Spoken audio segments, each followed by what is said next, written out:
साहित्य रसिकों को मेरा नमस्कार। किशोर संग कहानियां में आप सभी का स्वागत है। प्रस्तुत है मुंशी प्रेमचंद की लिखी कहानी बेटी का धन। बेतवा नदी दो ऊंचे कगारों के बीच इस तरह मुंह छिपाए हुए थी जैसे निर्मल हृदयों में साहस और उत्साह की मध्यम ज्योति छिपी रहती है। इसके एक कगार पर एक छोटा सा गांव बसा है जो अपने भग्न जातीय चिन्हों के लिए बहुत ही प्रसिद्ध है। जातीय गाथाओं और चिन्हों पर मर मिटने वाले लोग इस भावन स्थान पर बड़े प्रेम और श्रद्धा के साथ आते और गांव का बूढ़ा केवट सुक्खू चौधरी उन्हें उसकी परिक्रमा कराता और रानी के महल, राजा का दरबार और कुंवर के बैठक के मिटे हुए चिन्हों को दिखाता। वो एक उच्छ्वास लेकर रुंधे हुए गले से कहता, महाशय, एक वो समय था कि केवटों को मछलियों के इनाम में अशर्फियां मिलती थी। कहार महल में झाड़ू देते हुए अशर्फियां बटोर ले जाते थे। बेतवा नदी रोज चढ़कर महाराज के चरण छूने आती थी। यह प्रताप और ये तेज था, परंतु आज इसकी ये दशा है। इन सुंदर उक्तियों पर किसी का विश्वास जमाना चौधरी के वश की बात न थी, पर सुनने वाले उसकी सहृदयता तथा अनुराग के कायल जरूर हो जाते थे। सुक्खू चौधरी उदार पुरुष थे, परंतु जितना बड़ा मुंह था उतना बड़ा ग्रास न था। 3 लड़के, 3 बहुएं और कई पौत्र पौत्रियां थी। लड़की केवल एक गंगा जली थी जिसका अभी तक गौना नहीं हुआ था। चौधरी की यह सबसे पिछली संतान थी। स्त्री के मर जाने पर उसने इसको बकरी का दूध पिला पिला कर पाला था। परिवार में खाने वाले तो इतने थे, पर खेती सिर्फ एक हल की होती थी। ज्यों त्यों कर निर्वाह होता था। परंतु सुक्खू की वृद्धावस्था और पुरातत्व ज्ञान ने उसे गांव में वो मान और प्रतिष्ठा प्रदान कर रखी थी जिसे देखकर झगड़ू साहू भीतर ही भीतर जलते थे। सुक्खू जब गांव वालों के समक्ष हाकिमों से हाथ फेंक फेंक कर बातें करने लगता और खंडहरों को घुमा फिरा कर दिखाने लगता था, तो झगड़ू साहू, जो चपरासियों के धक्के खाने के डर से करीब नहीं फटकते थे, तड़प तड़प कर रह जाते थे। अतः वे सदा इस शुभ अवसर की प्रतीक्षा करते रहते थे जब सुक्खू पर अपने धन द्वारा प्रभुत्व जमा सकें। इस गांव के जमींदार ठाकुर जीतन सिंह थे, जिनकी बेकार के मारे गांव वालों का नाकों दम था। उस साल जब जिला मजिस्ट्रेट का दौरा हुआ और वो यहां के पुरातन चिन्हों की सैर करने के लिए पधारे, तो सुक्खू चौधरी ने दबी जबान से अपने गांव वालों की दुख कहानी उन्हें सुनाई। हाकिमों से वार्तालाप करने में उसे तनिक भी भय न होता था। सुक्खू चौधरी को खूब मालूम था कि जीतन सिंह से रार मचाना सिंह के मुंह में सिर देना है। किंतु जब गांव वाले कहते थे कि चौधरी, तुम्हारी ऐसे ऐसे हाकिमों से मिताई है और हम लोगों के रात दिन रोते रोते कटते हैं, तो फिर तुम्हारी ये मित्रता किस दिन काम आवेगी। परोपकाराय सताम विभूतयः। तब सुक्खू का मिजाज आसमान पर चढ़ जाता था। घड़ी भर के लिए वो जीतन सिंह को भूल जाता था। मजिस्ट्रेट ने जीतन सिंह से इसका उत्तर मांगा।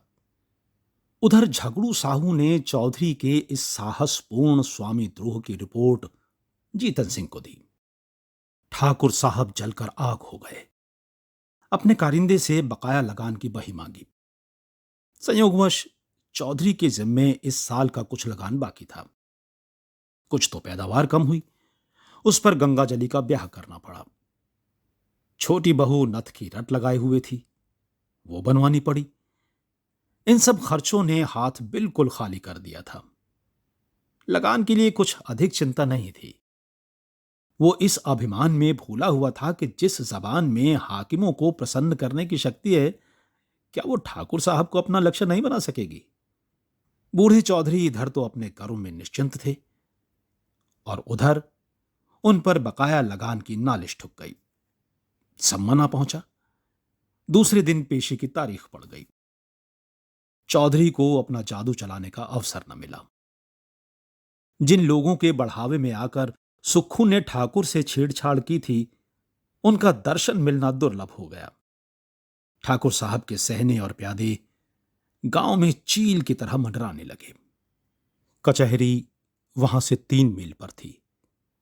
बरसात के दिन रास्ते में ठौर ठौर पानी, उमड़ी हुई नदियां, रास्ता कच्चा, बैलगाड़ी का निपाह नहीं, पैरों में बल नहीं। अतः अदम पैरवी में मुकदमा एक तरफा फैसला हो गया। कुर्की का नोटिस पहुंचा तो चौधरी के हाथ पांव फूल गए। सारी चतुराई भूल गई। चुपचाप अपनी खाट पर पड़ा पड़ा नदी की ओर ताकता और अपने मन में कहता, क्या मेरे जीते जी घर मिट्टी में मिल जाएगा? मेरे इन बैलों की सुंदर जोड़ी के गले में क्या दूसरों का जुआ पड़ेगा? ये सोचते सोचते उसकी आंखें भर आती। वो बैलों से लिपट कर रोने लगा। परंतु बैलों की आंखों से क्यों आंसू जारी थे? वे नांद में मुंह क्यों नहीं डालते थे? क्या उनके हृदय पर भी अपने स्वामी के दुख की चोट पहुंच रही थी? फिर वो अपने झोपड़े को विकल नैनों से निहार कर देखता और मन में सोचता, क्या हमको इस घर से निकलना पड़ेगा? ये पूर्वजों की निशानी क्या हमारे जीते जी छिन जाएगी? कुछ लोग परीक्षा में दृढ़ रहते हैं और कुछ लोग इसकी हल्की आंच भी नहीं सह सकते। चौधरी अपनी खाट पर उदास पड़े घंटों अपने कुलदेव महावीर और महादेव को मनाया करता और उनका गुण गाया करता। उनकी चिंता दग्ध आत्मा को कोई और सहारा न था। इसमें कोई संदेह न था कि चौधरी की तीनों बहुओं के पास गहने थे, पर स्त्री का गहना ऊख का रस है जो पेरने से ही निकलता है। चौधरी जाति का ओछा पर स्वभाव का ऊंचा था। उसे ऐसी नीच बात बहुओं से कहते संकोच होता था। कदाचित यह नीच विचार उसके हृदय में उत्पन्न ही नहीं हुआ। किंतु तीनों बेटे यदि जरा भी बुद्धि से काम लेते तो बूढ़े को देवताओं की शरण लेने की आवश्यकता न होती। परंतु यहां तो बात ही निराली थी। बड़े लड़के को घाट के काम से फुर्सत न थी। बाकी 2 लड़के इस जटिल प्रश्न को विचित्र रूप से हल करने के मंसूबे बांध रहे थे। मंझले झींगुर ने मुंह बनाकर कहा, हैं, इस गांव में क्या धरा है? जहां ही कमाऊंगा वहीं खाऊंगा, पर जीतन सिंह की मूछें एक एक करके चुन लूंगा। छोटे फक्कड़ ऐंठ कर बोले, हाँ, तुम मूछें चुन लेना, मैं नाक उड़ा दूंगा, नकटा घूमेगा। इस पर दोनों खूब हंसे और मछली मारने चल दिए। इस गांव में एक बूढ़े ब्राह्मण भी रहते थे। मंदिर में पूजा करते और नित्य अपने यजमानों को दर्शन देने नदी पार जाते, पर खेवे के पैसे न देते। तीसरे दिन वो जमींदार के गुप्तचरों की आंख बचाकर सुक्खू के पास आए और सहानुभूति के स्वर में बोले, चौधरी, कल ही तक की मियाद है और तुम अभी तक पड़े पड़े सो रहे हो। क्यों नहीं घर की चीज ढूंढ ढांड कर किसी और जगह भेज देते? नो, समधियाने पठवा दो। जो कुछ बच रहे वही सही। घर की मिट्टी खोद कर थोड़ी ही कोई ले जाएगा। चौधरी लेटा था, उठ बैठा और आकाश की ओर निहार कर बोला, जो कुछ उसकी इच्छा है वो होगा, मुझसे ये जाल न होगा। इधर कई दिन की निरंतर भक्ति और उपासना के कारण चौधरी का मन शुद्ध और पवित्र हो गया था। उसे छल प्रपंच से घृणा हो गई थी। पंडित जी जो इस काम में सिद्धहस्त थे, लज्जित हो गए। परंतु चौधरी के घर के अन्य लोगों को ईश्वरेच्छा पर इतना भरोसा न था। धीरे धीरे घर के बर्तन भांडे खिसकाए जाते थे। अनाज का एक दाना भी घर में न रहने पाया। रात को नाव लदी हुई जाती और उधर से खाली लौटती थी। 3 दिन तक घर में चूल्हा न जला। बूढ़े चौधरी के मुंह में अन्न की कौन कहे, पानी की एक बूंद भी न पड़ी। स्त्रियां भाड़ से चने भुनाकर चबा दी और लड़के मछलियां भून भून कर उड़ाते। परंतु बूढ़े की इस एकादशी में यदि कोई शरीक था तो वो उसकी बेटी गंगाजली थी। ये बेचारी अपने बूढ़े बाप को चारपाई पर निर्जल छटपटाते देख बिलख बिलख कर रोती। लड़कों को अपने माता पिता से वो प्रेम नहीं होता जो लड़कियों को होता है। गंगाजली इस सोच विचार में मग्न रहती थी कि दादा की किस भांति सहायता करूं। यदि हम सब भाई बहन मिलकर जीतन सिंह के पास जाकर दया भिक्षा की प्रार्थना करें तो वे अवश्य मान जाएंगे। परंतु दादा को यह कब स्वीकार होगा? वो यदि एक दिन बड़े साहब के पास चले जाएं तो सब कुछ बात की बात में बन जाए, किंतु उनकी तो जैसे बुद्धि ही मारी गई है। इसी उधेड़ बुन में उसे एक उपाय सूझ पड़ा। कुम्हलाया हुआ मुखारविंद खिल उठा। पुजारी जी सुक्खू चौधरी के पास से उठकर चले गए थे और चौधरी उच्च स्वर से अपने सोए हुए देवताओं को पुकार पुकार कर बुला रहे थे। निदान गंगाजली उनके पास जाकर खड़ी हो गई। चौधरी ने उसे देखकर विस्मित स्वर में पूछा, क्यों बेटी, इतनी रात गए बाहर क्यों आई? बाहर रहना तो भाग्य में लिखा है, घर में कैसे रहूं? सुक्खू ने जोर से हाँक लगाई। कहां गए तुम कृष्ण मुरारी, मेरे दुख हरो। गंगाजली खड़ी थी, बैठ गई और धीरे से बोली, भजन गाते तो आज 3 दिन हो गए। घर को बचाने का भी कुछ उपाय सोचा कि इसे यूं ही मिट्टी में मिला दोगे? हम लोगों को क्या पेड़ तले रखोगे? चौधरी ने व्यथित स्वर से कहा, बेटी, मुझे तो कोई उपाय नहीं सूझता। भगवान जो चाहेंगे होगा। वेग चलो गिरधर गोपाल, काहे विलंब करो। दादा, मैंने एक उपाय सोचा है, कहो तो कहूं। चौधरी उठकर बैठ गए और पूछा, कौन उपाय है बेटी? मेरे गहने झगड़ू साहू के यहां गिरों रख दो। मैंने जोड़ लिया है, देने भर के रुपए हो जाएंगे। चौधरी ने ठंडी सांस लेकर कहा, बेटी, तुमको मुझसे ये बात कहते लाज नहीं आती? वेद शास्त्र में मुझे तुम्हारे गांव के कुएं का पानी पीना भी मना है। तुम्हारी ड्योढ़ी में भी पैर रखने का निषेध है। क्या तुम मुझे नरक में ढकेलना चाहती हो? गंगाजली उत्तर के लिए पहले से ही तैयार थी। बोली, मैं अपने गहने तुम्हें दिए थोड़े ही देती हूं। इस समय लेकर काम चलाओ, चैत में छुड़ा देना। चौधरी ने कड़क कर कहा, मुझसे ये ना होगा। तुमसे ये ना होगा तो मैं आप ही जाऊंगी। मुझसे तो घर की ये दुर्दशा देखी नहीं जाती। बिरादरी में मैं कौन मुंह दिखाऊंगा? बिरादरी में कौन ढिंढोरा पीटने जाता है? नहीं बेटी, जग हंसाई के लिए मैं अपना धर्म न बिगाड़ूंगा। मेरी बात नहीं मानोगे तो तुम्हारे ऊपर मेरी हत्या पड़ेगी। मैं आज ही इस बेतवा नदी में कूद पड़ूंगी। तुमसे चाहे घर में आग लगते देखा जाए, पर मुझसे तो न देखा जाएगा।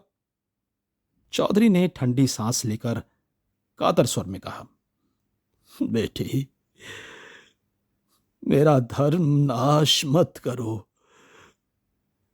यदि ऐसा ही है तो अपनी किसी भावज के गहने मांग कर लाओ।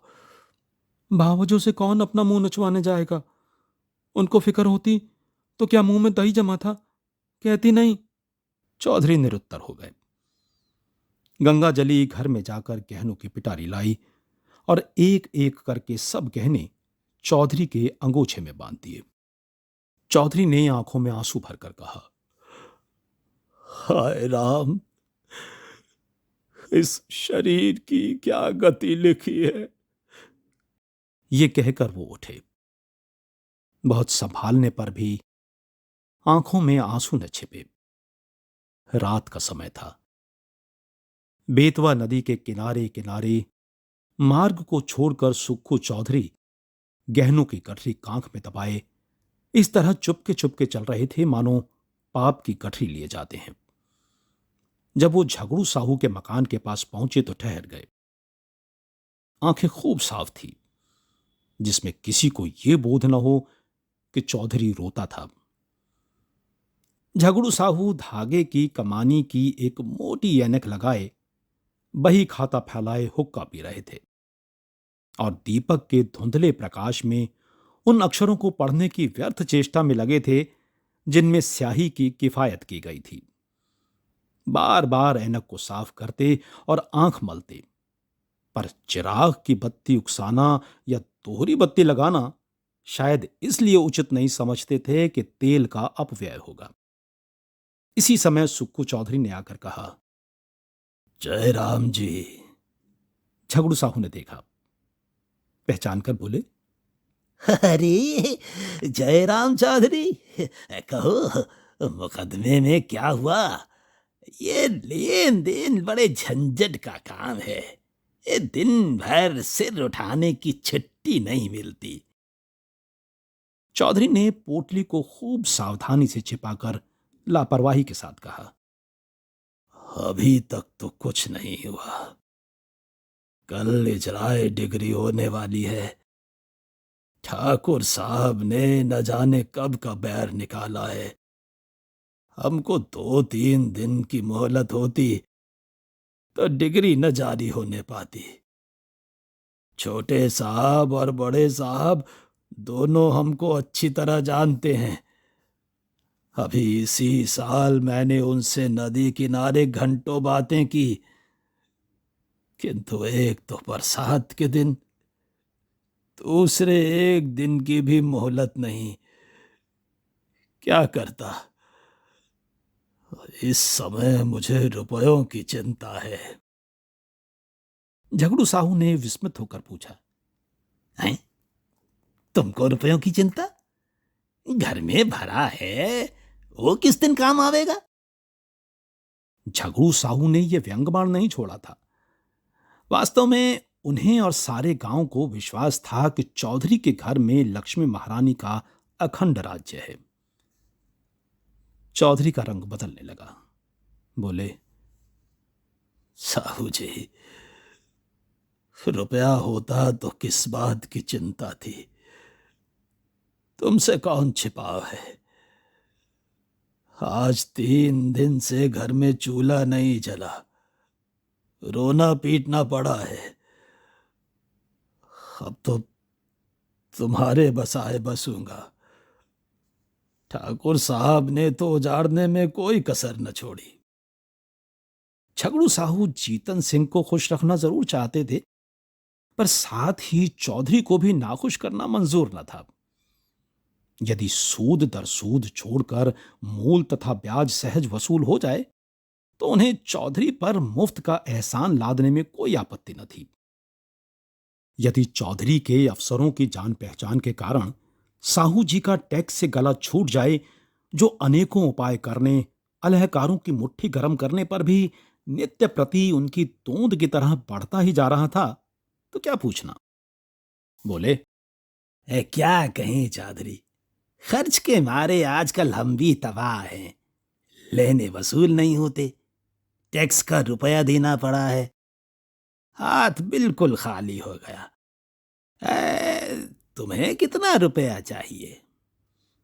100 रुपयों की डिग्री है, खर्च बरच मिलाकर 200 के लगभग समझो। झगड़ू अब अपने दांव खेलने लगे। पूछा, तुम्हारे लड़कों ने तुम्हारी कुछ भी मदद न की? वो सब भी तो कुछ न कुछ कमाते ही हैं। साहू जी का निशाना ठीक पड़ा। लड़कों ने लापरवाही से चौधरी के मन में जो कुत्सित भाव भरे थे वो सजीव हो गए। बोले, भाई, लड़के किसी काम के होते तो ये दिन क्यों देखना पड़ता? उन्हें तो अपने भोग विलास से मतलब। घर गृहस्थी का बोझ तो मेरे सिर पर है। मैं इसे जैसे चाहूं संभालूं, उनसे कुछ सरोकार नहीं। मरते दम भी गला नहीं छूटता। मरूंगा तो सब खाल में भूसा भरकर रख छोड़ेंगे। गृह कारज नाना जंजाला। झगड़ू ने तीसरा तीर मारा। क्या बहुओं से भी कुछ न बन पड़ा? बहू बेटे सब अपनी मौज में मस्त हैं। मैं 3 दिन तक द्वार पर बिना अन्न जल के पड़ा था। किसी ने बात भी न पूछी। कहाँ की सलाह, कहाँ की बातचीत। बहुओं के पास रुपए न हो पर कहने तो हैं, और वो भी मेरे बनाए हुए। इस दुर्दिन के समय यदि 2-2 थान उतार देती तो क्या मैं छुड़ा न देता? सदा यही दिन थोड़े ही रहेंगे। झगड़ू समझ गए कि ये लहज जबान का सौदा है और वो जबान का सौदा भूल कर भी न करते थे। बोले, ये तुम्हारे घर के लोग भी बड़े अनूठे हैं। क्या इतना भी नहीं जानते कि बूढ़ा रुपए कहां से लावेगा? हैं? अब समय बदल गया। या तो कुछ जायदाद लिखो या गहने गिरो रखो, तब जाकर रुपया मिले। इसके बिना रुपया कहाँ? इसमें भी जायदाद में सैकड़ों बखेड़े पड़े हैं। सुभीता गिरों रखने में ही है। तो जब घर वालों को इसकी कोई फिक्र नहीं तो तुम क्यों व्यर्थ जान देते हो? यही न होगा कि लोग हंसेंगे। सो ये लाज कहां तक निभाओगे? चौधरी ने अत्यंत विनीत होकर कहा, साहू जी, ये लाज तो मारे डालती है। तुमसे क्या छिपा है? एक वो दिन था कि हमारे दादा बाबा महाराज की सवारी के साथ चलते थे। अब एक ये दिन है कि घर की दीवार तक बिकने की नौबत आ गई है। कहीं मुंह दिखाने को भी नहीं जी चाहता। ये लो कहनों की पोटली। यदि लोक लाज न होती तो इसे लेकर कभी यहां न आता, परंतु यह धर्म इसी लाज निभाने के कारण करना पड़ा है। झगड़ू साहू ने आश्चर्य में होकर पूछा, हैं? ये गहने किसकी हैं? चौधरी ने सिर झुकाकर बड़ी कठिनता से कहा, मेरी बेटी गंगा जली के। झगड़ू साहू स्तंभित हो गए। बोले, अरे राम राम राम राम राम राम राम राम। चौधरी ने कातर स्वर में कहा, डूब मरने को जी चाहता है। झगड़ू ने बड़ी धार्मिकता के साथ स्थिर होकर कहा, शास्त्र में बेटी के गांव का पेड़ देखना मना है। चौधरी ने दीर्घ निश्वास छोड़कर करुण स्वर में कहा, न जाने नारायण कब मौत देंगे। भाई की 3 लड़कियां ब्याही, कभी भूल कर भी उनके द्वार का मुंह नहीं देखा। परमात्मा ने अब तक तो टेक निभाई है, पर अब न जाने मिट्टी की क्या दुर्दशा होने वाली है। झगड़ू साहू लेखा 100 बख्शीश 100 के सिद्धांत पर चलते थे। सूद की एक कौड़ी भी छोड़ना उनके लिए हराम था। यदि एक महीने का एक दिन भी लग जाता तो पूरे महीने का सूद वसूल कर लेते। परंतु नवरात्र में नित्य दुर्गा पाठ करवाते थे। पितृपक्ष में रोज ब्राह्मणों को सीधा बांटते थे। बनियों की धर्म में बड़ी निष्ठा होती है। यदि कोई 3 ब्राह्मण लड़की ब्याहने के लिए उनके सामने हाथ पसारता तो वो खाली हाथ न लौटता। भीख मांगने वाले ब्राह्मण को चाहे वो कितने ही संडे मुसंडे हों, उनके दरवाजे पर फटकार नहीं सुननी पड़ती थी। उनके धर्मशास्त्र में कन्या के गांव के कुएं का पानी पीने से प्यासों मर जाना अच्छा है। वो स्वयं इस सिद्धांत के भक्त थे और इस सिद्धांत के अन्य पक्षपाती उनके लिए महामान्य देवता थे। वे पिघल गए। मन में सोचा, ये मनुष्य तो कभी ओछे विचारों को मन में नहीं लाया। निर्दय काल की ठोकर से अधर्म मार्ग पर उतर आया है तो उसके धर्म की रक्षा करना हमारा कर्तव्य धर्म है। ये विचार मन में आते ही झगड़ू साहू गद्दी से मनसद के सहारे उठ बैठे और दृढ़ स्वर में कहा, वही परमात्मा जिसने अब तक तुम्हारी टेक निभाई है, अब भी निभाएंगे। लड़की के कहने लड़की को दे दो। लड़की जैसी तुम्हारी वैसी मेरी भी है। ये लो रुपए, आज काम चलाओ। जब हाथ में रुपए आ जाएं, दे देना। चौधरी पर इस सहानुभूति का गहरा असर पड़ा। वो जोर जोर से रोने लगा। उसे अपने भावों की धुन में कृष्ण भगवान की मोहिनी मूरत सामने विराजमान दिखाई दी। वही झगड़ू जो सारे गांव में बदनाम था, जिसकी उसने खुद कई बार हाकिमों से शिकायत की थी, आज साक्षात देवता जान पड़ता था। रुंधे हुए कंठ से गदगद हो बोला, झगड़ू, तुमने इस समय मेरी बात, मेरी लाज, मेरा धर्म कहां तक कहूं, मेरा सब कुछ रख लिया। मेरी डूबती नाव पार लगा दी।